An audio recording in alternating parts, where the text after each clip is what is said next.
बड़ी दूर से आए प्यार का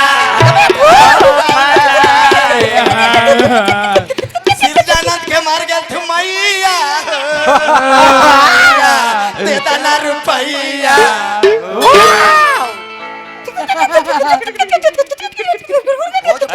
भोजपुरी के कमेनी खाता रहो आ हिंदी के प्रचारक भइल बाड़ो। हां रात भर हिंदी गावत भइल बड़ा लौंडा तू जिला हिलावत रह जिला हमन एगो पंचायतवा हिला देना जिला हिलावत रह अवन एगो ऐसा जिला नहीं गुड्डू हलचल से हिला नहीं अवन एगो पंचायतवा हिलावा पंचायतवा अवन एगो करपी पंचायतवा हिला के दिखावत हो करपी हिलता व धरबा न तो लगता बा न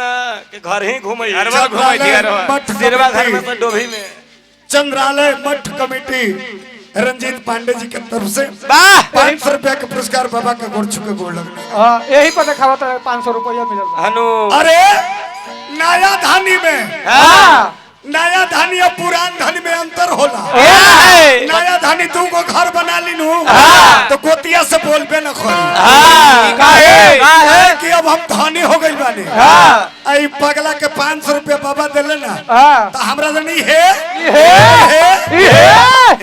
जिंदगी भर तो अठानी चवानी बटुए चल रहे हैं आज मिल गलो 500 हुआ तो लगत न है कि खाखा नहीं थे पड़ा हुआ उतना तो अरे उतना तो हमर कमा है ना हुआ चल है दिखावे नया धानी और पुराना धानी में चल है कबो 100 रुपया चाचा जी नहीं खे देख ले ओकरा 2000 धोकड़ी में हो न जाई तो लागी कि केकरा कोइया कबार के पी वही दशा इनका भई बा कहतर कि जौन समय से हम गावत रहनी हनु आ तौन समय से तू अपना हगीज पर रहला हनु का तो हम बाबूजी के हगीज पर रहनी बताओ तनी देखिए बताओ ई पाड़ा के ऐसे ने प्याज के मार के थुथुरा दे अरे मतलब ब्यास के पर्रायो सारा है ये बाप हो बाप दादा हो दादा जोरे न का हगीज जे समय हमनी के गावत रही नु बुआ ओ समय तरह माने उत्पत्ति ना होल होई कोनो बात ना उत्पत्ति अरविंद पांडे जी रहा हो अरविंद पांडे जी 50 रुपया बाबा के गोड़ छुके गोड़ लगनी है हार्दिक हार्दिक वंदन अभिनंदन स्वागत करो बड़ा बड़ के बोलो तो नहीं मर्दा आदमी के परायो आई मन बढ़वे सन बोले है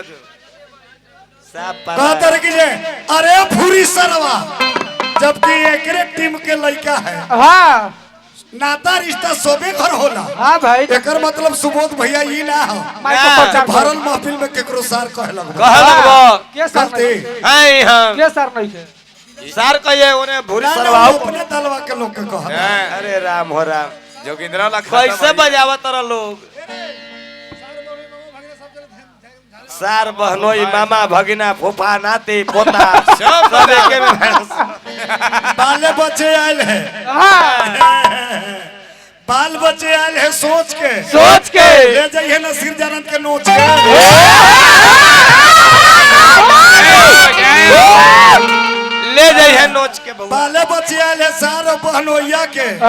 कि सिखा देवे सिरजानंद का भैया के माय माय करे लगबे ऐसा दे देबू तो भैया के वाह वाह चलिए अब 2 मिनट कथा 30 मिनट 32 मिनट में हम समाप्त कर दें।